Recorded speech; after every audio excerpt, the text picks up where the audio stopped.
हाँ, हेलो, अस्सलाम वालेकुम, वेलकम बैक।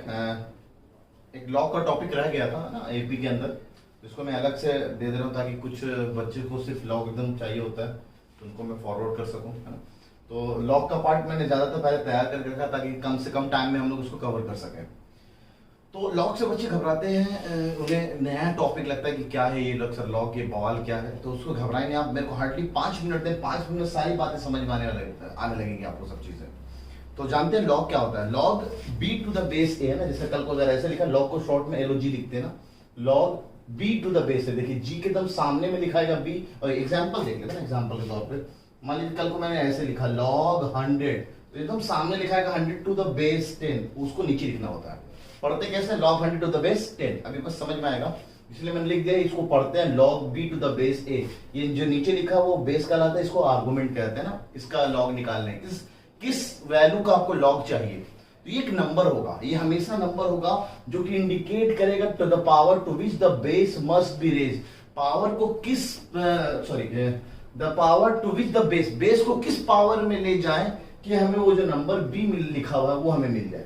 यानी इसका ऐसा क्या पावर करें कि ये बी मिल जाए, तो ये हमारा उसका लॉग की वैल्यू होगी। मतलब log will give you a number, एक वैल्यू कैलकुलेट करके देगा। जैसे एग्जांपल के तौर पे इसके लिए इसका डेफिनेशन भी यही है कि अगर log b to the base a पूछा गया है, तो आपको पूछा गया इनडायरेक्टली कि a में ऐसा क्या पावर चढ़ाए कि b मिल जाए। मैंने कहा लो उसको हम n मान लेते हैं, वो नंबर n है, तो यानी a के पावर में हम n करेंगे तो b मिल जाएगा। ये मतलब है ना कि a के पावर में ऐसा क्या करूं कि b मिल जाए, तो ये जो पूरी वैल्यू है उसके बराबर होगी। तो उस पूरे वैल्यू को हमने n मान लिया, तो यानी a के पावर में n कर देंगे तो हमें b मिल जाएगा। ठीक है, यानी एग्जांपल के तौर पे अगर कल को मुझे इसके लॉग की वैल्यू चाहिए होगी तो इसको हमने n बोला। आप देखिए वेरिएबल भी कैलकुलेट कर सकते हैं ना, जैसे 10 के पावर में से क्या करें कि 100 मिले, तो पता है आपको 10 के पावर 2 कर देंगे तो 100 मिल जाएगा। तो इसका आंसर 2 आने वाला है, यानी इस पूरे लॉग की वैल्यू 2 आने वाली है। और उसको समझने के लिए बस आपने क्या कि इसको n मान लिया।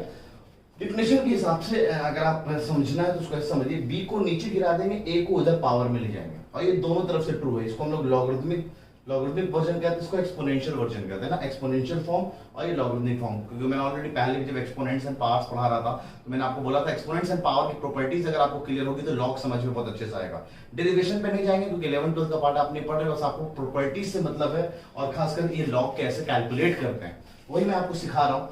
तो आपने फिर से इसको n मान लिया, 100 को नीचे गिराया और 10 के पावर में n कर लिया। देखिए एक्सपोनेंट एंड पावर दोनों का बेस सेम करना है, तो ये 10 का पावर 2 लिखा हुआ है, ये 10 के पावर n लिखा हुआ है। तो हमने बेस सेम वाला देखा था प्रॉपर्टी, बेस सेम होगा तो पावर सेम होगा, तो इंप्लाइज n की वैल्यू कितनी आएगी 2। मैंने वही बोल रहा था कि इसकी वैल्यू 2 आने वाली है।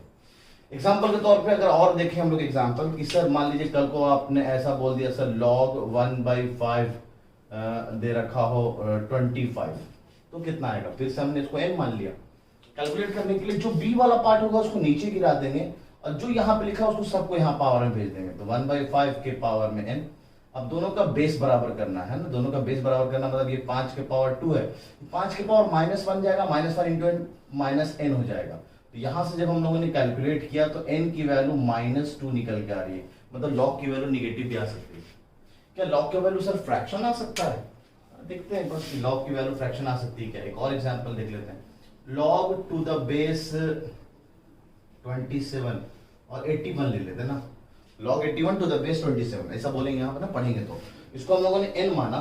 ठीक है, n माना, 81 को नीचे गिराया, 81 को नीचे गिराया, 27 के पावर में n ले गया। तो अब हमने क्या किया, 81 को देख रहे हैं सर, 81 को हम 3 के पावर 4 लिख सकते हैं, इसको 3 के पावर 3 और 3 इंटू पावर मल्टीप्लाई हो जाएगा, तो 3 के पावर 3n, बेस सेम बना दिया हमने। तो उस हिसाब से power 4 is equals to 3n calculate कर लिया, तो यहाँ से n की वैल्यू 4/3 निकल गया। तो power can be fraction, log की वैल्यू कैन बी फ्रैक्शन में हो सकती है ना। तो ये बहुत अच्छी बात है, कल को अगर कोई भी लॉग आपको कैलकुलेट करना फट से उसको एक नंबर n मान लीजिए, b को नीचे गिराइए, a के पावर में n कर लीजिए, बस जो बचा है वो आपको एक एक्सपोनेंशियल इक्वेशन बचा, एक्सपोनेंशियल इक्वेशन को सॉल्व कर लीजिए आप। ठीक है, अच्छा यहाँ पे मैंने कुछ कंडीशन लिखा लॉग को डिफाइन होने के लिए। जितने फंक्शंस होते हैं, जो भी चीज हम लोग पढ़ रहे हो तो हर जगह डिफाइंड, जैसे पॉलिनोमियल पढ़ा तो सर्टेन कंडीशन पे ही पॉलिनोमियल कहलाएगा, उसके अलावा उसको हम पॉलिनोमियल नहीं कहेंगे। तो कहता है कि लॉग को आपको अगर कैलकुलेट करना है तो ये सब कंडीशंस को आपको पता होना चाहिए। कहता है बेस में यानी ए की जगह यहाँ नीचे लिखा हुआ कभी भी हम एक निगेटिव नंबर नहीं दूंगा, कभी गलती से मैं निगेटिव पूछूंगा, क्योंकि वो डिफाइंड ही नहीं मैथ्स में ना, मैथ्स में ऐसा करके लॉग कभी आएगा नहीं, बेस में कभी भी निगेटिव नंबर नहीं हो सकता, इनफैक्ट जीरो भी नहीं होगा क्योंकि इक्वल टू नहीं लगा हुआ, देख लीजिए आप, ग्रेटर देन जीरो लगा हुआ है। साथ ही साथ मैं लॉग किसी निगेटिव नंबर का नहीं निकालूंगा, लॉग जो भी निकलेगा सिर्फ पॉजिटिव नंबर का लिखेगा, इसलिए बी की जगह जो भी लिखा होगा सिर्फ पॉजिटिव, देख लीजिए आप, सब पॉजिटिव नंबर का लॉग निकाल रहा है। और एक और खास बात, लॉग कभी भी बेस में यहाँ पे 1 नहीं लिखा होगा, बेस में ना तो 1 होगा, ना ही हमेशा नेगेटिव नंबर होगा, और ना ही 0 होगा। तो ये 3 कंडीशन है एक लॉग को डिफाइंड होने के लिए, तो इस कंडीशन को आपको पता होना चाहिए। तो सर अब बात करते हैं इसके अलावा भी और एक दो सवाल कर लेते हैं ना, ताकि आपको एक आइडिया हो जाए। एग्जांपल ले लेते हैं, जैसे कल को मान लीजिए मैंने आपसे कहा लॉग 5 दे रखा हो, इसकी वैल्यू कितनी होगी, तो सब आप बिना कैलकुलेट किए आप सोच सकते हो। यहाँ पे आप शायद सोच नहीं पाते कि क्या आने वाला है, यहाँ तो आप बड़े आराम से सोच सकते थे, यहाँ सोच सकते थे, यहाँ भी सोच सकते हो। 5 के पावर में ऐसा क्या रखे कि 5 मिल जाए, तो 5 की पावर 1 रखने पे 5 मिल जाएगा, यहाँ आंसर 1 आने वाला। चाहो तो कैलकुलेट करके देख लो, 5 को नीचे गिराया, 5 की पावर n, क्या लिखा 1 तो n की वैल्यू कितनी हो गई 1। यहीं से बनेगा पहला प्रॉपर्टी ऑफ लॉग, लॉग की पहली प्रॉपर्टी कहता है लॉग के बेस में a है और आर्गुमेंट में भी a, यानी b और a दोनों बराबर हो जाए, ऐसे केस में लॉग का आंसर ना सर 1 आ जाता है। बड़ा बढ़िया सर। और कल को अगर मान लीजिए ऐसे दे रखा हो सर 1/5 और 5 दे दूं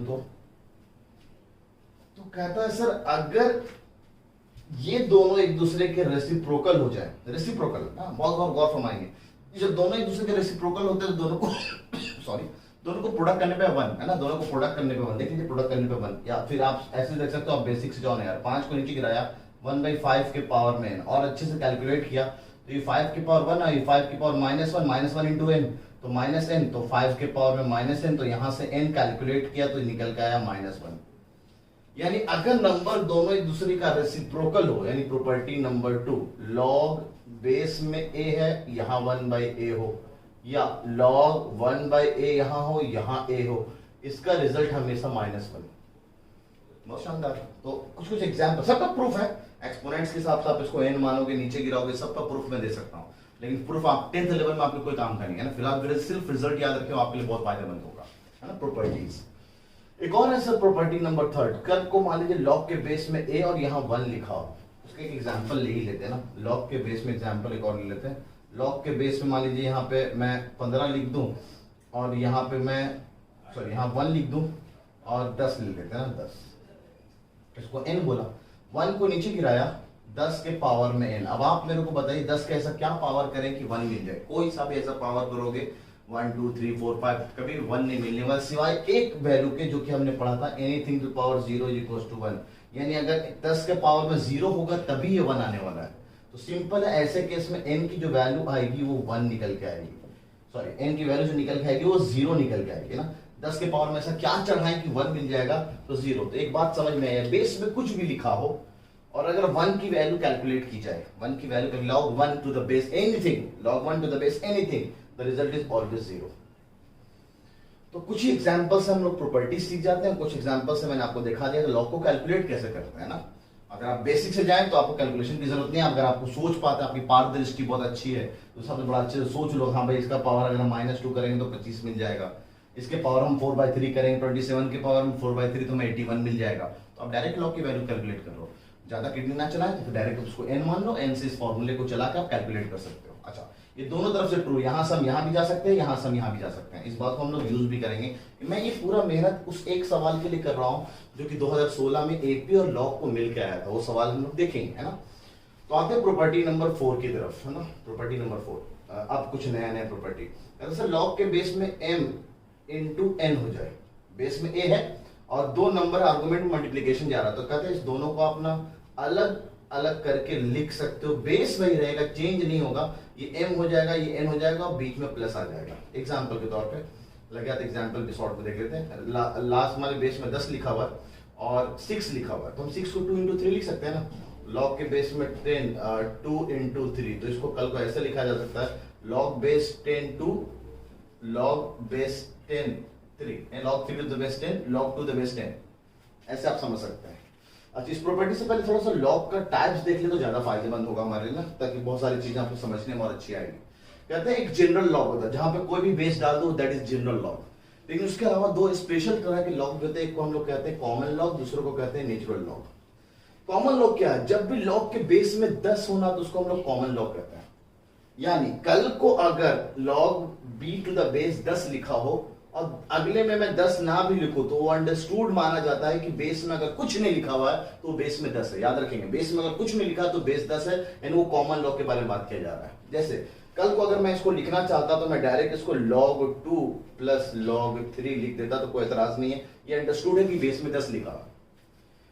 सेम एक और लॉग है जहां पे लॉग के बेस में ई दे दिया जाता है ना, ये वही ई है जिसके बारे में आपको ऑलरेडी इरेशनल नंबर में पढ़ाया, नेपियर्स कांस्टेंट ना, जिसकी वैल्यू 2.718 एंड सो ऑन है, एक इरेशनल नंबर है, ये वही होता है, ये चलता रहेगा, है ना।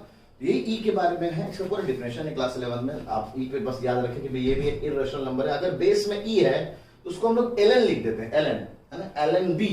तो इस पूरे क्वांटिटी को हम लोग रिप्लेस करके ln लिख देते हैं, इस पूरे क्वांटिटी को हम लोग रिप्लेस करके log लिख देते हैं। यानी कल को अगर बेस लिख दिया तो कोई गड़बड़ी नहीं कर दिया, कोई उसने पाप नहीं कर दिया, 10 बेस भी लिख दिया तो जिसने मैंने लिख दिया कोई पाप नहीं कर दिया, कल को ऐसे लिखा हो तो कोई एतराज नहीं है। लॉग बेस में 10 हो तो उसको हम 10 को हटा के हम नॉर्मल सिर्फ आर्गुमेंट लिख देते चलेगा, लेकिन अगर लॉग बेस में ई हो तो उसको हम ln लिख देते। यानी एग्जांपल के तौर पे अगर कल को ln 7 लिखा तो अंडरस्टूड ये log 7 टू द बेस ई लिखा हुआ है, ये मेरा कहने का मतलब। ln सर 10 लिखा हुआ है तो कहता सर ये log के बेस में e और 10 लिखा हुआ है, ऐसा है मेन कहने का मतलब। तो ये दो तरह के लॉग होते हैं, बस आपको पता होना चाहिए। साथ ही साथ एक जनरल लॉग, इसके अलावा कुछ भी बेस हो जाए दैट इज जनरल लॉग, है ना, नॉर्मल लॉग की बात की जा रही है। प्रॉपर्टी नंबर 5 भी बड़ा मजेदार है। अगर हम मल्टीप्लीकेशन में ऐड में ले जाते हैं, देखिए ध्यान रखिए, एक्सपोनेंट में क्या होता था, पावर अगर आप मल्टीप्लाई कर रहे होते हैं और पावर उसके इसमें ऐड में ले जाते थे ना, ठीक है। सेम अगर कल को आप डिवाइड में कर दे रहे ना, m/n कर दे रहे तो पावर माइनस हो जाता था, तो यहाँ पे ना एकदम प्रूफ उसी हिसाब से निकल जाता है, तो यहाँ पे बीच में सब माइनस हो जाता है, ये मिलता है। और इसी का एक अच्छा सा एग्जांपल निकल के, एग्जांपल क्या है, इसको प्रॉपर्टी में लोग पढ़ा देते हैं, मैं वैसे दे रहा हूँ। मान लीजिए 1/b लिखा होगा तो ये क्या लिखेंगे आप, log 1 minus log b base में a, बेस में a, है ना। log एक 1 के लिए जाएगा, एक b के लिए जाएगा। log 1 की वजह से ये 0 हो जाएगा, तो ये 0 हो गया तो ये माइनस के बराबर आ जाएगा, यानी log a 1/b is indirectly equal to minus times, है ना, minus times log b to the base a। तो ये भी एक अलग से प्रॉपर्टी लोग पढ़ा देते हैं, इसके लिए यही से निकल के आया रिजल्ट ना, तो ये याद होता तो आपके लिए बहुत अच्छा हो जाएगा। अच्छा, प्रॉपर्टी नंबर 6, ये बड़ा अच्छा है। log के बेस में a है और यहां पे मान लीजिए b है। अब यहां पे एक पावर है अल्फा, यहां पे इसके पावर में अल्फा है, b के पावर में सिर्फ अल्फा है ना, तो कहता है अल्फा ना सर आगे गिर जाएगा, ये log के बेस में a और b ये बन जाएगा। यानी यहाँ पे कुछ भी पावर लिखा है, कल को अगर हम इस प्रॉपर्टी को यूज करना चाहें तो हम ऐसे यूज कर सकते थे। इनफैक्ट प्रॉपर्टी नंबर 7 भी देख लेते, फिर आपको एग्जांपल समझाने में ज्यादा मजा आएगा। a के पावर में मान लो बीटा है, सिर्फ बेस के पावर में बीटा है और यहाँ b लिखा हुआ है, तो ये जो बीटा गिरता है वो 1/बीटा, वो नीचे आ जाता है, वो log as it is a और b हो जाता है। अब इन दोनों प्रॉपर्टी को क्लब करके एक प्रॉपर्टी बनाई जा सकती है, a के पावर में भी अल्फा है, b के पावर में भी, इसको बीटा, इसको अल्फा लेते हैं जो लिखा हुआ है, और यहाँ पे बीटा है तो बीटा ले लेते हैं, पावर है तो अल्फा आगे गिरेगा, बीटा नीचे गिरेगा और ये log b to the base a हो जाएगा। इन दोनों प्रॉपर्टी को क्लब करके ऐसे लिखा जा सकता है। एग्जांपल के तौर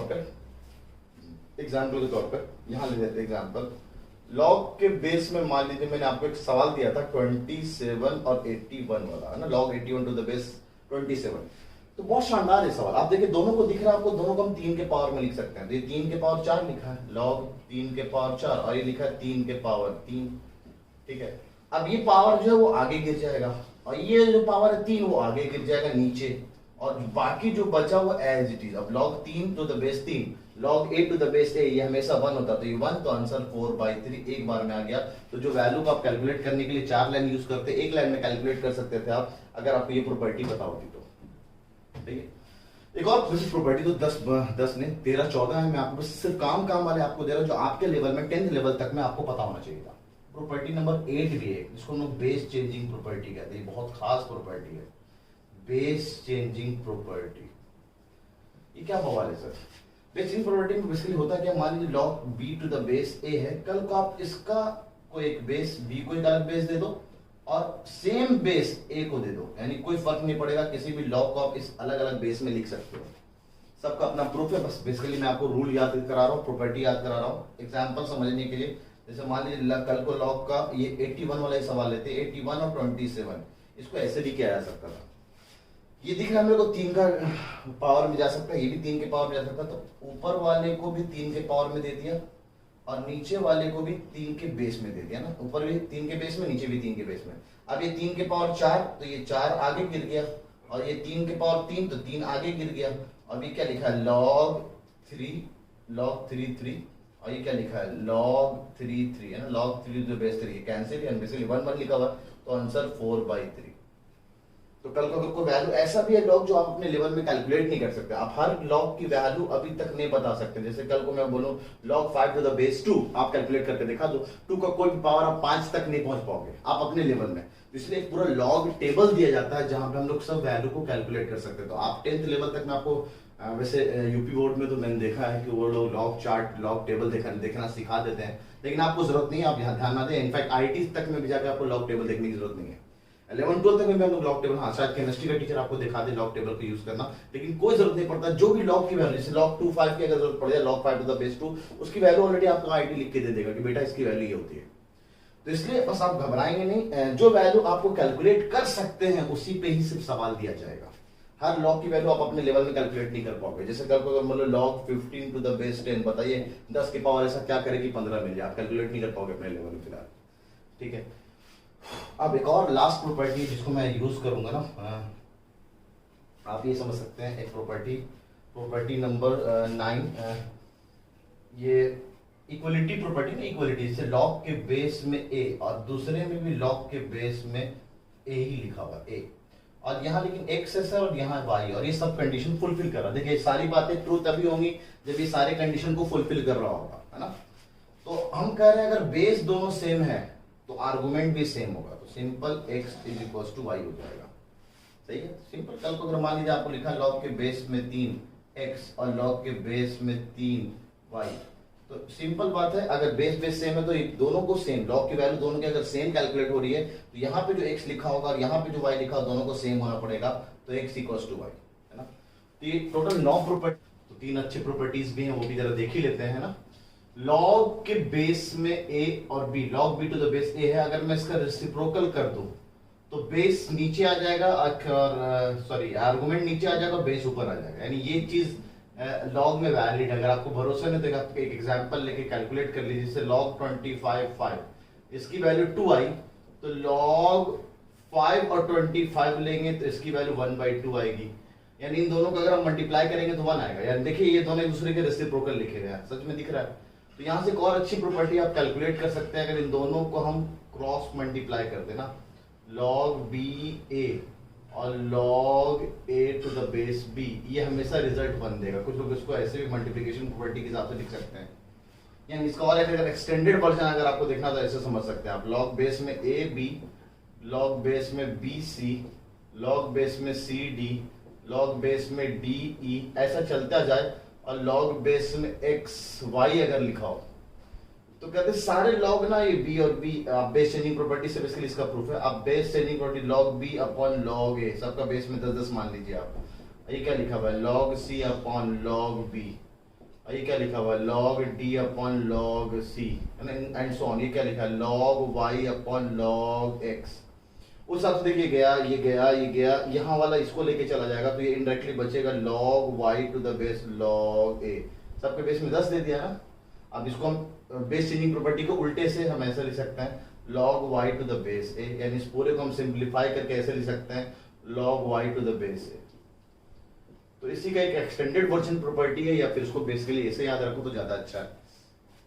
एक प्रॉपर्टी और अच्छा है, प्रॉपर्टी नंबर 11, a के पावर में log a और यहाँ पे मान लो b लिखा हुआ है, ये a के पावर में सब कुछ चल रहा है, ये और ये दोनों क्वांटिटी सेम है, तो कहता है डायरेक्ट आंसर b के बराबर आ जाएगा, जो यहाँ लिखा होगा एज इट इज बन जाएगा, आंसर वही कैलकुलेट होगा। अच्छा सर, एग्जांपल के तौर पे मान लीजिए 5 के log 5 और यहाँ 25 लिखा हुआ है, 25 log 25 द बेस 5 पे 5 के पावर में सब चीज चढ़ा हुआ है, तो ये और ये दोनों सेम है, तो जो यहाँ लिखा होगा वही हमारा आंसर हो जाएगा, यानी आंसर 25 आने वाला, लॉग कैलकुलेट करने की जरूरत ही नहीं है।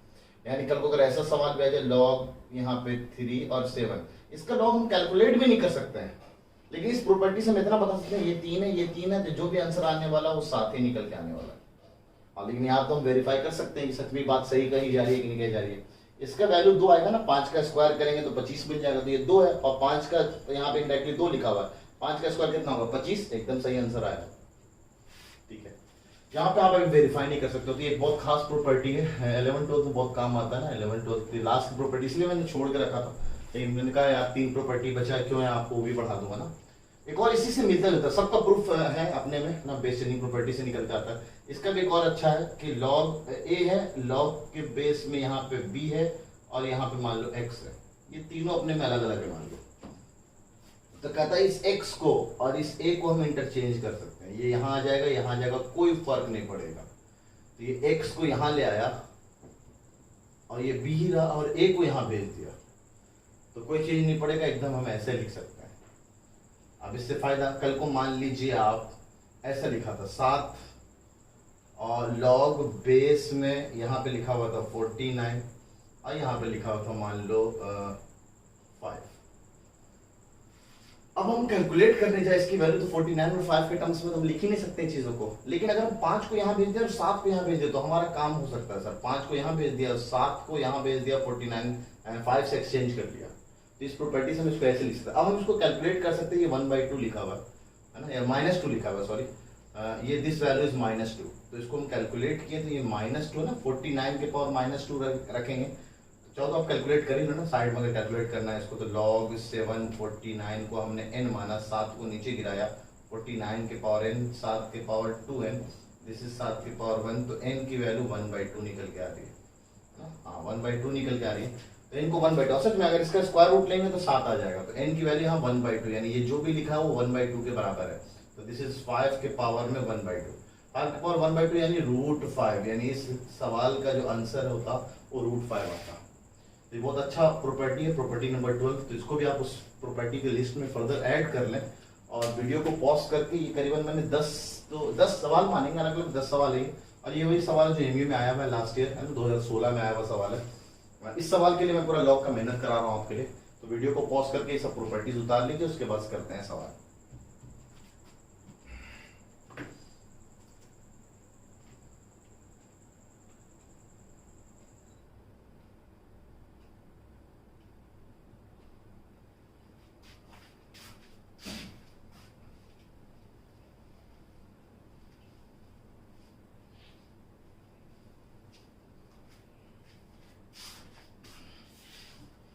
आते हैं आंसर्स पे ना, आंसर्स पे इसका आंसर आ रहा -5/2,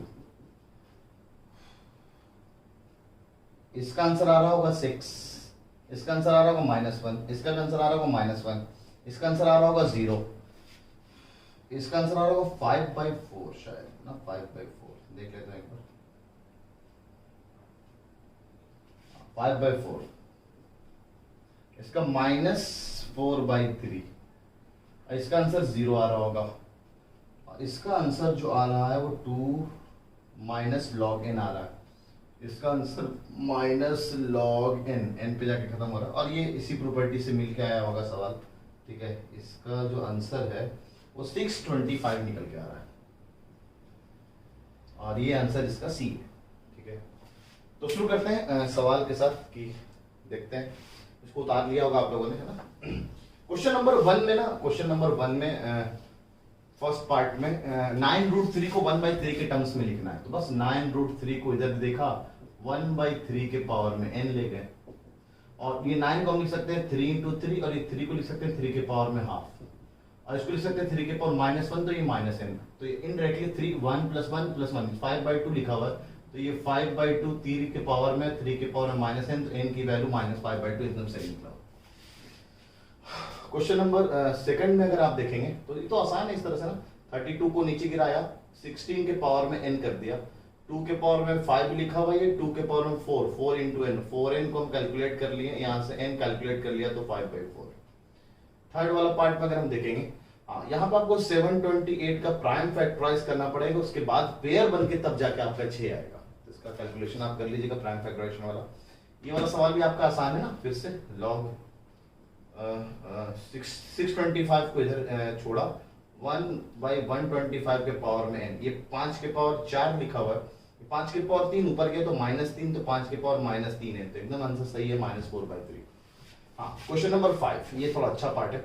log 70 log tan 70, tan को हम लोग cot 20 डिग्री लिख सकते हैं कि नहीं? हाँ, भी ट्रिग्नोमेट्री में थोड़ा सीखा होगा आपने, tan 70 डिग्री cot 20 डिग्री के बराबर होता है ना।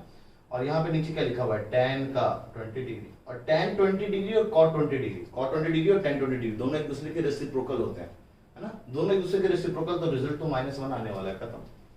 सेम नीचे ये भी -1 क्यों आ रहा है, अगर आपको भरोसा नहीं तो देख लीजिए आप, 2 + √3 और 2 - √3 दोनों एक दूसरे के रेसिप्रोकल होते हैं। रेसिप्रोकल पता करना तो बढ़िया, बस इन दोनों को मल्टीप्लाई कर लो, क्या रिजल्ट 1 आ रहा है, अगर 1 आ रहा है तो बिल्कुल रेसिप्रोकल है, यानी इन दोनों को मल्टीप्लाई करके देखो, अब tan theta into cot theta 1 होता है, यानी दोनों एक दूसरे के रेसिप्रोकल लिखे हुए हैं। तो बस ये याद रख लें आप, if a into b is equals to 1, है ना, then a and b are reciprocal of each other, दोनों एक दूसरे के रेसिप्रोकल कहलाएंगे, है ना। तो देखिए 4 - 3 एक आ रहा है, तो इसीलिए आंसर -1 है प्रॉपर्टी के हिसाब से। हाँ, ये फिर से लॉग और ट्रिग्नोमेट्री की मदद से ये सवाल बनाया गया। क्वेश्चन नंबर 6 की बात कर रहे हैं, 5 बन गया, 7 बन गया, 5 की बात कर, 6 की बात कर रहे हैं। लॉग में आप tan में आपने एक प्रॉपर्टी देखा होगा ना, tan 1 tan 2, ये tan में मैं ट्रिग्नोमेट्री में सवाल कराऊंगा, ये वाला सिर्फ सवाल tan 89 डिग्री, तो इसको आप लिख देंगे cot का 1 डिग्री ना, 90 - थीटा वाली प्रॉपर्टी से, है ना, और ये tan, और इसके बगल में अगर tan 88 लिखा हुआ तो इसको हम cot का 2 डिग्री लिख सकते हैं। tan cot 1 degree tan 1 degree 1 हो गया, tan 2 डिग्री cot 2 डिग्री 1 हो गया। इस तरह सब पेयर बन के 1 1 हो जाएंगे, क्योंकि आपने देखा अभी जस्ट देखा था tan theta into cot theta 1 होता है। बस बीच में एक tan 45 बच जाएगा, लेकिन उस tan 45 की भी वैल्यू 1 होती है, यानी इनडायरेक्टली पूरा जो भी लिखा हुआ है सब कैलकुलेट होने के बाद अंदर 1 लिखा हुआ है। तो log बेस में कुछ नहीं हो तो 10 है, 10, और यहाँ पे 1 लिखा हो द रिजल्ट इज 0। यहाँ पे 1 आ गया, यहाँ 1 कभी आ नहीं सकता है, बेस में कुछ भी लिखा हो, यहाँ 1 the result is 0, property number 3 आप जाके देख सकते हैं। सही है। अच्छा, पहले 9 देख लेते हैं, उसके बाद 8 और 10 देख लेंगे, है ना।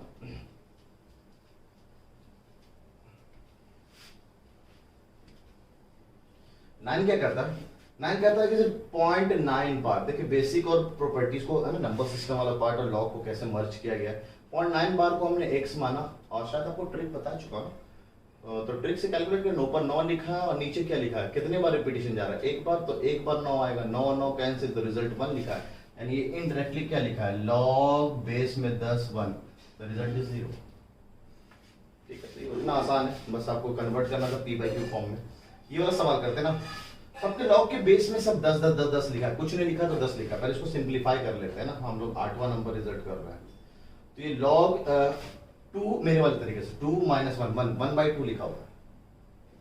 अच्छा, मेरे वाले तरीके से 3 - 1 2/3 लिखा हुआ है। फिर आगे लिखा है 3/4 एंड सो ऑन, तो ये लास्ट में लिखा है n - 1/n।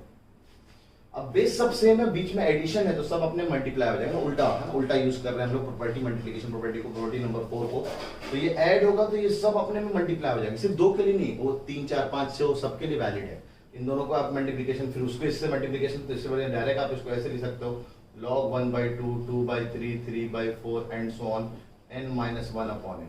ये भाई सब गए, ये सब गए, इस ये गया, है ना, इस तरह से पूरा पेयर कैंसिल होते जाएगा, तो यहाँ नीचे n - 1 लिखा जो होगा वो इस n - 1 को कैंसिल कर देगा, तो ये इनडायरेक्टली लिखा है log 1/n बेस 10 में, और ये प्रॉपर्टी मैंने बोला था 1 क्या है, बेसिकली 0 में चला जाएगा, तो -log n के बराबर हो जाएगा, तो इसीलिए आंसर -log n है। क्वेश्चन नंबर 10, हाँ ये बहुत अच्छा है। पहले तो हम इसको उस वाली प्रॉपर्टी नंबर 11 12 की तरफ से लेके जाएंगे, तो पहले तो हम रेसिप्रोकल प्रॉपर्टी लगाते हैं, इसको उलट देते हैं, तो ये 81 लिखा है, तो ये log 3 नीचे आ जाएगा 5 हो जाएगा, है ना, बहुत अच्छे से देखेंगे आप। अब 3 हम 5 कैलकुलेट नहीं कर सकते हैं, लेकिन एक बात अच्छा है सर, 5 को अगर यहाँ भेज दें और 81 को यहाँ भेज दें तो हमारा काम हो सकता है, तो अपन क्या किया, 81 को यहाँ भेज दिया, 3 और 5 को यहाँ ले आया। अब ये पता 3 के पावर 4 लेते तो 81 आ जाता है, यानी इस log की वैल्यू 4 आने वाली है, तो दिस इज 5 के पावर 4, ये पूरा 4 है, तो 5 के पावर 4 625, इसे आंसर 625 है। तो प्रॉपर्टी का देखिए कितना कमाल है, अगर आपको प्रॉपर्टी पता हो तो इस तरह के सवाल आप कर पाओगे। आते मेन सवाल में, जिसके लिए पूरा मैं log आधा घंटे में आपको पढ़ाया हूँ, जरा उसको देख लेते हैं। Question number 2। और भी सवाल होंगे लॉग के, प्रैक्टिस के लिए मैं आपको दे दूंगा लॉग के लिए सवाल, ठीक है। क्वेश्चन नंबर 2 कहते हैं तीनों number consecutive terms of an AP है। तो आपको मैंने बताया था अगर a, b, c एपी में होगा तो बीच वाला हमेशा इन दोनों का एवरेज होगा, या ऐसा बोल सकते हैं 2b = a + c। तो ये तीन नंबर एपी में है तो हम लोग लिख सकते हैं बीच वाला यानी 2 टाइम्स log 2 x - 1। कुछ नहीं लिखा बेस में तो 10, लेकिन बेस में ऑलरेडी 10 दे रखा तो 10 लिख दीजिए, आपको एतराज नहीं है। और a + c यानी log 2 plus log 2 x + 3 base में 10। अगले स्टेप में मैं 10 नहीं लिखूंगा, अंडरस्टूड है, कुछ नहीं लिखा तो 10 ही लिखा होगा वो।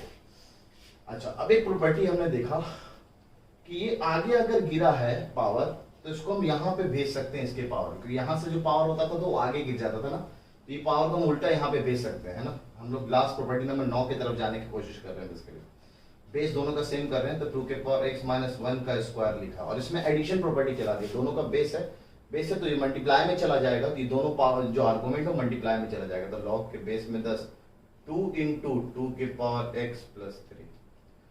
अब बेस में यहाँ भी 10 है, बेस में यहाँ भी 10 है, तो एक प्रॉपर्टी बोला तो जब बेस सेम होगा तो ये दोनों चीजें जो लिखी हुई है आर्गुमेंट में वो अपने में बराबर हो जाएगा। तो ये इनडायरेक्टली क्या लिखा हुआ है, ये लिखा है 2 x - 1 का स्क्वायर, ये लिखा है 2 टाइम्स 2 x + 3। तो अब गौर फरमाइए, इस सवाल हमारा बेसिक में आ गया लॉग, पहले एपी फिर आए लॉग की प्रॉपर्टी, फिर अब हम आ गए बेसिक मैथमेटिक्स, है ना। बेसिक मैथमेटिक्स को सॉल्व करेंगे, 2 x को हम लोग t मान लेते हैं ना, 2 x को हम लोग t मान लेते हैं, तो कितना लिखा हुआ है t - 1 का स्क्वायर, और ये लिखा है 2 टाइम्स t + 3। अब इसको सॉल्व करेंगे तो a² - 2ab + का b² = 2t + 6। हम क्वालिटी की तरफ आ गए, तो अब ये इधर आया t² - 4t और ये प्लस का 1 माइनस का 5 = 0। तो अब मेरे ख्याल से ब्रेक होगा -5t + के t में, है ना। तो जो उसमें ब्रेक हो रहा है उसका उल्टा वाला, जिसमें ब्रेक हो रहा है उसका उल्टा वाला, तो ये ब्रेक हो रहा है -5 में, तो उसका रिजल्ट दूसरा 5, यानी t की वैल्यू 5 है। और दूसरा जो t की वैल्यू ब्रेक हो रहा है 1 में, तो दूसरा रिजल्ट जो t की वैल्यू वो -1 है।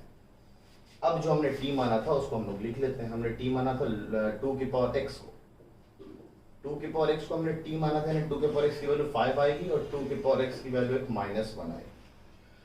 अब यहां से हमें x कैलकुलेट करना है, जरा आप गौर फरमाए, 2 बेस में है, अब x का पावर आप कुछ भी ले लीजिए, बहुत अच्छा नोट करने वाली चीज है, बेसिक की बात।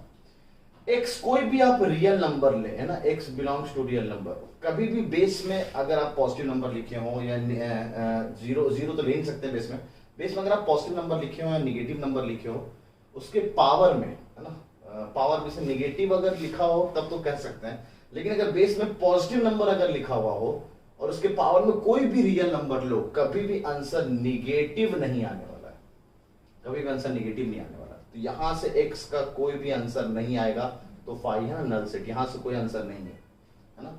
आप इसको ऐसे लॉग के मदद से भी देख सकते हैं, log b⁴ को हम लोग n लिखते थे, तो इसको हम लोग ऐसे लिखते थे ना, b = a⁴n, है ना। तो n ये वही वाला फॉर्म है ना, ये लिखा है a, ये है a और ये है आपका n और ये है आपका b। तो उस हिसाब से जो n है, n यानी x है, वो log 5⁵ के बराबर होगा।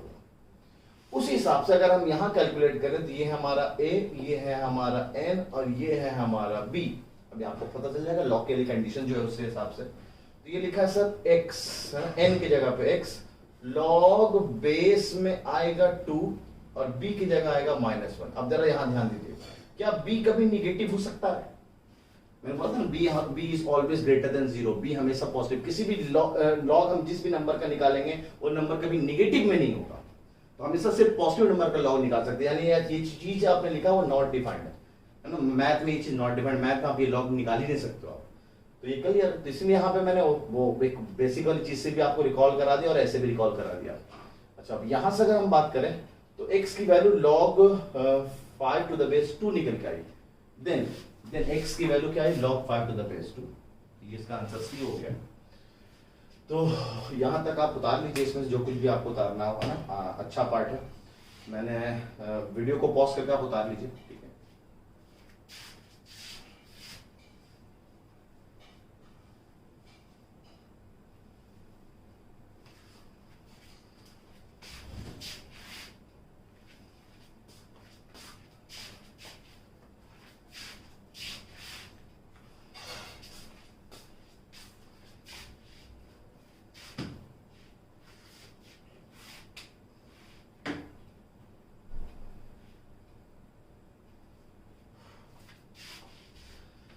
इस तरह से हम लोगों ने लॉग अपना फिनिश कर लिया है। तो अब मैंने आपको बोला था कि मैं आपको एक मोटिवेशनल स्टोरी सुनाऊंगा जो कि आपको जीके इंडो को कैसे पढ़ना है वो अंदाज और थोड़ा बहुत और भी चीज़ें आप इस मोटिवेशनल स्टोरी से सीख जाएंगे।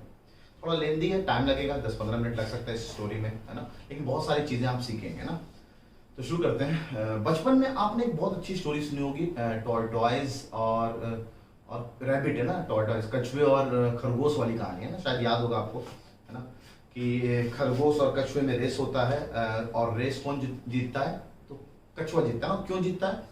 क्यों जीतता है? क्योंकि खरगोश कहते हैं ना वो ज़्यादा ओवर एक्साइटमेंट, ओवर मोटिवेशन ना की वजह से वो सोचता है यार कछुआ तो बहुत पीछे है ना, तो सो जाता है, वो सो जाता है, इस चक्कर में कछुआ रेस को जीत जाता है। तो मोरल ऑफ द स्टोरी क्या था? मोरल ऑफ द स्टोरी ये था, है ना, slow and steady wins the race. याद रखिएगा, आप अंग्रेजी में जब इस कहानी को पढ़े होंगे तो उसका मोरल ऑफ द स्टोरी आता है, slow and steady wins the race. Same goes for your study. अगर आप रोजाना लगातार मेहनत करेंगे तो उसका आउटपुट आपका अच्छा आएगा। कोई बच्चा आज पढ़ा 6 घंटा, कल 3 दिन तक पढ़े नहीं रहे, तो जो आउटपुट है, पढ़ाई का जो कंटिन्यूटी है वो खराब हो जाता है। तो पढ़ाई के लिए बहुत जरूरी है कि आप अपने आप को कंटिन्यूस, अगर आप आईआईटी का प्रिपरेशन कर रहे हैं या नीट का प्रिपरेशन कर रहे हैं तो आपके लिए डेडिकेशन, खासकर 11th एंट्रेंस में एक छोटा सा नजराना पेश किया जा रहा है आपको कि आप अपने आप को तैयार कर लो अपने नीट या आईआईटी के एग्जाम्स की तैयारी के प्रिपरेशन करना कैसे है, उसके लिए फोकस्ड रहना। रोजाना अगर आप 2 घंटा का टारगेट बनाए कि मेरे को 2 घंटा सेल्फ स्टडी करना है, तो रोजाना 2 घंटा करना है। बीच में से एक हफ्ता बीमार पड़ गए तो एक हफ्ता 60 घंटे दो, 14 घंटे का लॉस हुआ तो 14 घंटा आपको मैनेज करना है, 2 घंटे को 4 घंटे कर लो, ताकि वो बीच वाला जो लॉस है वो आपका मैनेज हो जाए। मैं एग्जांपल ले रहा हूँ 2 घंटे के हिसाब से, ऐसा नहीं है कि आप 2 घंटे में आपका काम हो सकता है। वैसे यूजुअली मैं 9th-10th के बच्चों को बोलता हूँ कम से कम 2 से 3 घंटा आप सेल्फ स्टडी का अपना टाइमिंग बना लो। लेकिन सर ये 2 से 3 घंटे का सेल्फ स्टडी क्या हमारे आईटी में भी 2 से 3 घंटे तक चलेगा? बोला बिल्कुल नहीं। क्लास 11th में जब आओगे तो किसी भी टॉपर का स्टेटमेंट देख लो, उनका कहना है कि मैं अपना सेल्फ स्टडी, कोचिंग स्कूल को हटाकर अपना 5 से 6 आवर तक का उनका सेल्फ स्टडी होता था। आईटी के प्रिपरेशन जितने भी आप लड़के देख लो interviews, same goes for NEET. NEET में थोड़ा सा ऊपर है, कहता है मैं 7 से 8 घंटे पढ़ा करता था सेल्फ स्टडी, क्योंकि नीट में बहुत सारे कंटेंट पढ़ने हैं, है ना, बायो में बहुत सारे कंटेंट, एक एक लाइन डेप्थ में जा जाके पढ़नी है चीजों को ना, तो वो और ज्यादा स्टडी मांगता है। अब आप सोचो अगर 11th इंडस्ट में जब ये लॉकडाउन का पीरियड चल रहा है, आप घर पे बैठे हुए हो, आपके पास पूरा टाइम है, तो अपने सेल्फ स्टडी आपको आप बढ़ा सकते हो। तुरंत कोई बंदा, बहुत सारे बच्चे ना 11th क्लास में जब आते हैं तो वो लोग डिमोटिवेट हो जाते हैं, सर मन नहीं लग रहा पढ़ाई में।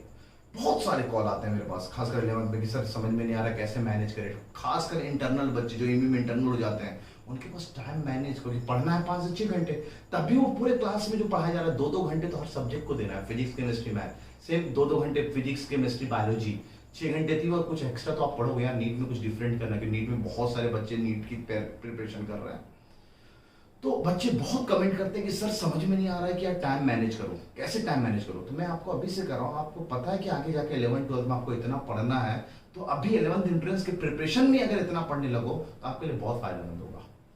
मतलब स्टोरी को थोड़ा और आगे ले जाते हैं। कहा देखिए, स्टोरी तो आपने अपने बचपन में सीख रखा है, मैं स्टोरी को थोड़ा और अलग अलग पार्ट में ले जाकर आपको नए नए मोटिवेशंस, नया मोरल दूंगा कि स्टोरी में आप क्या क्या और सीख सकते हैं। अब क्या हुआ, जब कछुए और खरगोश में रेस हुआ तो हार गया बेचारा खरगोश। अब कछुआ बड़ा जश्न मना रहा था, यार मैं तो जीत गया, मैं तो जीत गया। अब इस बात को देख के ना खरगोश को बुरा लग गया, ना भाई कैसे जीत गया तू, ठीक है मैं तो फिर से रेस करूंगा। अब कछुआ ओवर एक्साइटमेंट में वो भी बोला ना, अरे छोड़ फिर से हो जाएगा ये, मैं फिर से बाजी मार जाऊंगा। उसने कहा हाँ ठीक है कोई नहीं, रेस शुरू हो जाएगा। अब रेस शुरू हुआ, इस बार खरगोश सोया ही नहीं, और इतने मार्जिन से उसको हराया कि वो देखता रह गया ये क्या हो गया। तो मोरल ऑफ द स्टोरी, बिल्कुल slow and steady wins the race, but इस स्लो को थोड़ा फास्ट कर दिया जाए और कंसिस्टेंट कर दिया जाए। बीच में एक भी ब्रेक नहीं, सर शादी है, सर ये है, सर वो है, फलाना ढिमकाना, नया नया सब बहाना बनाते रहते हैं, ये होने वाला है सर, वो होने वाला है, सबको नजरअंदाज करके, क्योंकि आपकी कुर्बानी आपको कामयाबी की तरफ भी ले जाती है। मैं अपने कोटा लाइफ में, आप मानेंगे कोटा लाइफ में ईद नहीं मनाया अपने घर में। बकरीद में ना मुर्गे का गोश्त खा के गया ना, मटन तो नहीं, मतलब चिकन वाला गोश्त खा के हमने बकरीद मनाया। तो आप ये सोच लो, ऐसे स्टेज में मैंने कुर्बानियां दी हैं, तो आज मैं यहाँ पे स्टैंड कर रहा हूँ। तो आपकी अपनी कुर्बानी आपको आगे तक ले जाएगी। तो आप अगर स्लो हैं, स्लो को अगर फास्ट कर लें और कंसिस्टेंट कर लें, लगातार मेहनत करना है। और सच में आईआईटी की प्रिपरेशन में कंसिस्टेंट होना बहुत जरूरी है। तो आप अभी से अगर कंसिस्टेंट हो जाए, रोजाना पढ़ना है, ठीक है, तो बिल्कुल और अच्छा रिजल्ट एक बहुत मार्जिन से हरा सकता है। अक्सर ऐसा देखा है मैंने, अपना टेस्ट हुआ, टेस्ट में पहले टेस्ट में किसी बच्चे ने रैंक 1 लाई है ना, फिर अब देखा यार दूसरे टेस्ट में भी रैंक 1 आया उसका, मान लो, फिर अब देखता है यार आसपास में मेरे कोई तो है ही नहीं जो मेरे को बीट कर सकता है, तो अपनी मेहनत, वो खरगोश वाला स्ट्रेटजी अपनाने लगा, आप थोड़ा सो जाते हैं। अब वो सोएगा तो जो दूसरा वाला बंदा सेकंड थर्ड रैंक वाला, वो हो सकता है लगातार मेहनत कर रहा था तो उससे आगे निकल जाएगा। और ऐसा होता है बिल्कुल, अक्सर मैंने देखा है, बहुत रेयर ऐसे हुए हैं। रेयर क्या मतलब, यूजुअली जब टॉपर्स होते हैं तो उनके दिमाग में घमंड था थोड़ा आ जाता है कि यार अब तो मैं तो बहुत हीरो हूं, मार खाऊं। जब आपके अंदर घमंड आएगा तो सच में आपका डाउनफॉल उसी दिन से शुरू हो जाता है। तो आप अपने आप को ये ना देखो कि आपके को कम्पीट या बीट करने वाला कोई नहीं है, आप अपने में हीरो हो। तो सच में एक डिफरेंट रिकॉर्ड्स है हर कोचिंग का, हर इंट्रेंस का एक रिकॉर्ड है कि आज तक इतना रिकॉर्ड या इतना रैंक कोई बीट नहीं कर पाया, आप उसको बीट करके दिखा दो। फिर अगर आपके अंदर इतनी कैपेबिलिटी है तो आपका कंपटीशन आपके अपने दोस्तों से नहीं है यार, आपका कंपटीशन किसी और का जो अभी तक एंट्रेंस में उसमें क्या रिकॉर्ड ब्रेकिंग आया है, अभी तक कितने मार्क्स को ला चुका है नहीं ला चुका है, वो आप करो ना। मिल्खा सिंह की मूवी आपने देखी होगी, है ना, जब वो हारता है तो उसने जाके पहले पूछता है अपने कोच से कि what was the best record for ना, जो रन उसका होता है शायद 100 मीटर का पूछता है वो। तो ये सेम चीज आपके अंदर भी होना चाहिए, है ना। तो जो टॉपर्स हैं वो कभी ये ना सोचे कि यार मैं टॉपर्स हूँ, मेरे आसपास में कोई नहीं है, ठीक है। तो मोरल आप बिल्कुल स्टोरी से ही समझ सकते हैं कि आपको हारना नहीं है जब तक एग्जाम पूरा कंप्लीट नहीं हो जाए। और ये सिर्फ एक ही एग्जाम नहीं है, जो एक कड़वा झूठ है ना, कड़वा झूठ, मतलब बहुत सारे पेरेंट्स खासकर ये झूठ तो बोलते ही हैं, लेकिन मैं बस थोड़ा दिल पे एक इंसान हूँ, एकदम डायरेक्ट जो भी होता है मैं मुंह पे बोल देता हूँ। तो मैं ये सिंपल ये आपसे भी बोल रहा हूँ, आपके पेरेंट्स या आपके टीचर शायद ये कहते हो कि बेटा इस साल पढ़ लो, अगले साल नहीं पढ़ना होगा, ये सबसे कड़वा झूठ है। इस साल बेटा पढ़ लो, अगले साल और पढ़ना है। और ये आपका लाइफ ना जाके बीटेक में भी खत्म नहीं होगा। बीटेक फर्स्ट ईयर में आप आ गए, कंपटीशन बीट करके आईटी में पहुंच गए, तो उसके अंदर भी आपका कंपटीशन है यार, वो तो ज्यादा पढ़ता है, वो अच्छा कंपनी में चला जाएगा। फिर जब कंपनी में चले जाओगे तो उस दिन भी आपका कंपटीशन चलेगा कि यार आज मेरे को अच्छा परफॉर्मेंस देना है ताकि मेरा सैलरी इंक्रीमेंट अच्छी होगी, तो वहां भी कंपटीशन चल रहा है। तो पूरा life is a competition, race में दौड़ते रहो भाई। तो ये लोगों ने बना रखा है ट्रेंड ना, तो आपको उसी ट्रेंड के हिसाब से चलना है, या फिर आपको पूरी दुनिया बदलनी है तो दुनिया बदल के दिखा दें आप।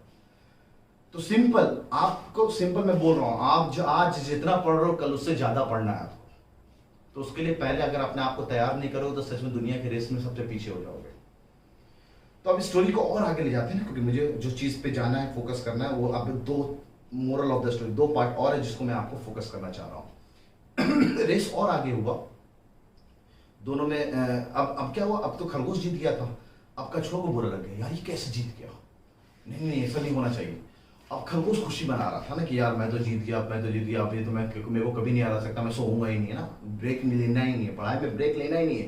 ब्रेक आप है ना, कहते हैं ना, हर औजार को पजाना यानी शार्प करना जरूरी होता है, तो अपना ब्रेन को भी शार्प करना जरूरी है। अगर आपने 10 दिन तक पढ़ाई नहीं किया ना, तो शार्प करने में 10 दिन और चला गया आपका, तो 20 दिन का लॉस हुआ, 20 दिन का लॉस के लिए फिर अगला 10 दिन का लॉस हुआ। ऐसे बहुत लॉस होता है। एक बार मेरे साथ हो चुका है ना, जब मैं अगर स्टार्टिंग में जब हॉस्टल में रहता ना, क्लास सेकंड से मैं हॉस्टल हूँ, 1997 से मैं हॉस्टल में रहा हूँ, है ना। तो सेकंड क्लास से जब मैं हॉस्टल में था तो होम सिकनेस तो होता ही होता था। तो घर से जब गए पूरा पढ़ाई डिसकंटिन्यू, फिर घर से आते तो एक तो घर की आदत सता रही है, और ऊपर से पढ़ाई में मन नहीं लग रहा, और ऊपर से जब पढ़ने बैठ रहे हैं तो कुछ समझ ही में नहीं आ रहा, क्योंकि जो पढ़ाई का ब्रेक हो जाता है ना, तो ये थोड़ा मजा नहीं आता है। इसलिए अगर आपने ठान लिया कि मेरे को आईटी या नीट या एम्स निकालना है, तो सोच लो बेटा 2 साल के लिए एकदम हारना नहीं है। पहले कंपटीशन को बीट करेंगे 11th एंट्रेंस एकदम मस्त रैंक के साथ, उसके बाद हारना ही नहीं है, 2 साल के लिए जम के मेहनत करेंगे, ठीक है। तो अब कहानी को और आगे ले गया। अब खरगोश तो जीत गया था, अब कछुए ने इसको चैलेंज किया, ले भाई ना रेस फिर से होगा। खरगोश बोला हाँ ठीक है कोई बात नहीं, तो कौन सा जीत जाएगा मेरे से, रेस करा ले फिर से। अब रेस शुरू हुआ, लेकिन कछुआ बहुत चालाक था। कछुए ने कहा कि कंडीशन है कि जो पाथ है ना, जो रास्ता है, जिस रास्ते में हम लोग दौड़ेंगे वो मैं डिसाइड करूंगा किधर जाना। हाँ हाँ ठीक है कोई बात नहीं, तुम डिसाइड कर ले। अब डिसाइड हो गया रास्ता, उसको बताया, उसने मतलब पूछा तक नहीं कि कौन सा रास्ते में दौड़, हाँ दौड़ते हैं ना यार, चलो छोड़ो हटाओ। दौड़ गया वो ना, भीड़ की तरह दौड़ गया, वो भी दौड़ गया। आधा रास्ता दौड़ा, अपने उसी स्ट्रेटजी से सोना नहीं है बिल्कुल ना, जिस अंदाज में दौड़ रहा था उस अंदाज में दौड़ रहा, नहीं भाई कछुए को हराना मेरे को इस बार भी। उसे दौड़ता रहा, आधा रास्ता जब पहुंचा तो आधा रास्ते के बाद देखा पानी, कछुआ वो चालाक था, उसने आधा रास्ता में तो रोड रखा और उसके बाद फिर पानी। अब आपको पता है खरगोश पानी में कैसे पार होगा। अब वो सोचता रहा जितना देर होता देर में, कछुआ बड़े अपने आराम से मस्त चाल में आया और आके एकदम पानी में, पता है कौन तेज है। फिर कछुआ इस रेस को जीत गया। No moral of the story, बिल्कुल slow and steady wins the race. और स्लो को हमने थोड़ा फास्ट किया था और कंसिस्टेंट किया था तो और एक अच्छे रिजल्ट को हम दे सकते थे। लेकिन स्लो फास्ट और कंसिस्टेंट होने के बाद अगर हमने प्लानिंग सही से नहीं कर रखी है, स्ट्रेटजी अपनी नहीं बनाई हुई है, तो आपका सारा मेहनत सब बेकार जा सकता है। जैसे एग्जांपल के तौर पे आप इसी मूड के हिसाब से 11th एंट्रेंस की जैसे तैयारी की, उसी मूड के हिसाब से जामिया की भी तैयारी की और जाके वहां पे नवाब साहब ने कहा था, भी मैं एक स्ट्रेटजी भी आपको दूंगा एक दिन, कि आपको 11th एंट्रेंस 100 सवाल 100 मिनट में कैसे करना ना, 120 मिनट का पेपर होता है उसको 100 मिनट में मैनेज कैसे करना है। तो वो स्ट्रेटजी को हम सेम स्ट्रेटजी को जाके जामिया में अपनाने लगे। और भाई नवाब साहब ने कहा था एक भी तुक्का नहीं मारा, बिल्कुल मैं आपको बोलूंगा सच में एक भी तुक्का नहीं मारना है। तो वहां भी हमने तुक्का मारा ही नहीं। अब पता चला वहां पे तो नेगेटिव मार्किंग है ही नहीं। अब नेगेटिव मार्किंग है नहीं तो तुक्का मारना तो आपके लिए बहुत प्लस पॉइंट होता। और ले बैठ के एकदम 9th क्लास का सवाल ढूंढे जा रहे, सर एक भी सवाल 9th का नहीं आया, पूरा 9th और 10th पढ़ के गया था मैं। तो वहां पे 9th आता ही नहीं है। और भी बहुत सारी वहां पे, सर ये इंग्लिश के सवाल कहाँ से आ गए, तो वहां 25 सवाल इंग्लिश के होते, 25 नंबर के इंग्लिश का आता है। तो अब स्ट्रेटजी और प्लानिंग जामिया की अलग होगी, एमयू की अलग होगी। सिर्फ आईआईटी का प्रिपरेशन कर रहे हैं आप, तो आईआईटी में आप जब प्रिपरेशन करोगे तो एमयू बीटेक भी दोगे, जीपीटीयू के एग्जाम्स भी दोगे, आईआईटी मेन दोगे, आईआईटी एडवांस दे रहे होगे। आप सबका प्लानिंग और स्ट्रेटजी सबका सेम थोड़ी होगा। सबको स्ट्रेटजी आपको बनाना पड़ेगा, पूरा पता करना पड़ेगा कि कितने सवाल आते हैं, कौन से चैप्टर ज्यादा इंपॉर्टेंट है, कहाँ पे ज्यादा फोकस होना है। तो आपने अगर स्ट्रेटजी और प्लानिंग नहीं बनाई हुई है तो आप बिल्कुल फेल हो जाएंगे। हर एग्जाम के लिए मैं आपको बता रहा हूँ। तो slow and study wins the race. Slow को फास्ट करिए, आप अपने टाइम आवर को बढ़ाइए और अपने आप को प्लानिंग स्ट्रेटजी के हिसाब से, हर एंट्रेंस के हिसाब से अपने आप को मैनेज करिए। देखिए सबका कोर्स कंटेंट सेम नहीं है। जब आप आईआईटी की तैयारी करेंगे 11th 12th में, सबका सिलेबस सेम है। थोड़ी बहुत 2-4 चैप्टर ऊपर नीचे होते, इसमें आता है इसमें नहीं आता है, लेकिन जो कॉमन चैप्टर हो तो सब जगह आपको पढ़ना ही पढ़ना है। तो वो चैप्टर्स को आप बहुत अच्छे से तैयारी करेंगे। बाकी 11th 12th में कैसे करना हो तो हम लोग देखेंगे। फिलहाल 11th एंट्रेंस के लिए मैं बता रहा हूँ ना आपको, कल को आपने जामिया देने गए और जामिया में से स्ट्रेटजी अपनाएंगे तो आप उससे काम नहीं चलने वाला। वहाँ पे स्ट्रेटजी और प्लानिंग, इनफैक्ट जामिया का लेवल ऊपर है, जिस लेवल के हम लोग सवाल एमयू के लिए कर रहे हैं उससे ऊपर लेवल के सवाल है, इसलिए मैंने कुछ सर्टेन किताबें आपको जामिया के लिए अलग से बताई थी। ठीक है, अब last part of the story को थोड़ा और आगे ले जाते हैं। अब ये लोग 3 बार रेस दौड़ चुके हैं। ठीक है, एक बार खरगोश जीता, 2 बार कछुआ जीत गया, 1 बार खरगोश जीत गया। अब इन लोगों में दोस्ती हो गई। अब इन लोगों ने सोचा यार नहीं यार, हम लोग है ना जो दुनिया का सबसे टफ पाथ जो अब तूने डिसाइड किया था, जहां पे मैं हार गया था, खरगोश बोल रहा है, हम उसी पाथ पे दौड़ेंगे और दुनिया को एक मिसाल कायम करके दिखाएंगे। मिसाल कायम करके दिखाएंगे, बोला बिल्कुल। क्या हुआ, रेस शुरू हुआ। तो फट से खरगोश ने कछुए को अपने पीठ पे उठाया और दौड़ना शुरू कर दिया। क्योंकि रोड पे जमीन पे कछुआ तेज दौड़ेगा, लेकिन जैसे ही पानी पहुंचा तो पता है पानी में क्या हुआ होगा। इस तरह से दोनों ने सेम टाइम पे सबसे कम टाइम में अगर इसको अचीव करना होता तो ऐसे ही अचीव कर सकते थे।